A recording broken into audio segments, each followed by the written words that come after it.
Congress was not meant to be a geriatric nursing home where these people can just rake in millions and then, stroke out in their chairs like Dianne Feinstein and Mitch McConnell did on air, right? Get them out.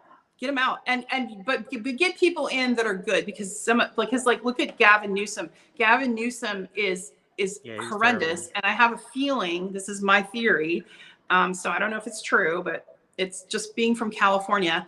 Gavin Newsom is going to step in for Joe Biden. Joe Biden's going to bow out because of all this controversy.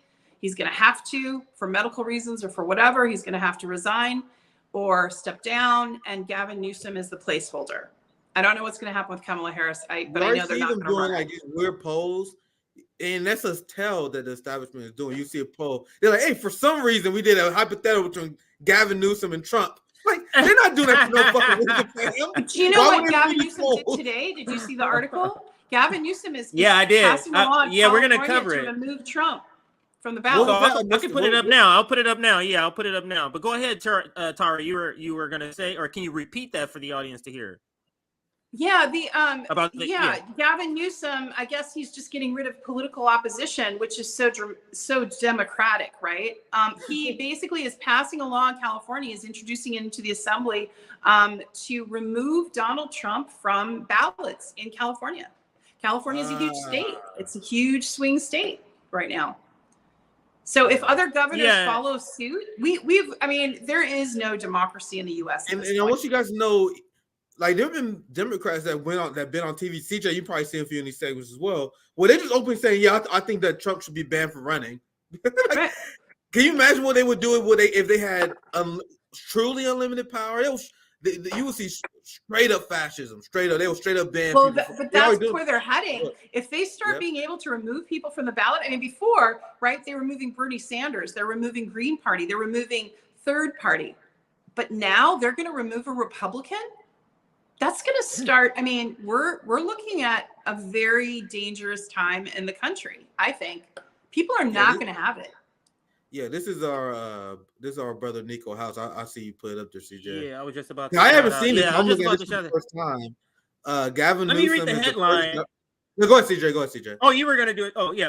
It says, breaking Fox News report, California Governor Newsom is the first governor to say Donald Trump is not eligible for future presidential elections and has asked the California State Assembly to pass a bill that will remove Trump's name on any future ballot. Like, that obviously is going to go to the Supreme Court, where California should lose. By the time it goes to court, the election will be over.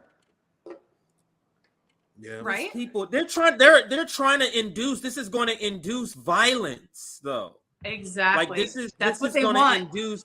You think people are just going to sit around? You think people who support Trump just going to sit around and let you take him off the ballot, and they're just going to go, "Oh, okay, well, I guess we're going to vote for Joe Biden." That's not what's going to happen. Nope. It's such a.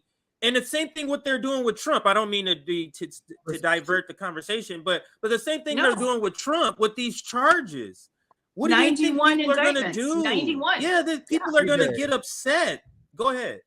I have and to your point, I have a thought. Like, I think the establishment wants nothing more to piss off Trump supporters and make them do like a real January 6th. Like, we know January 6th was a joke, right? They want some more shit because they want to turn this country to a police state. Right? Exactly. So you nailed it. That's exactly it.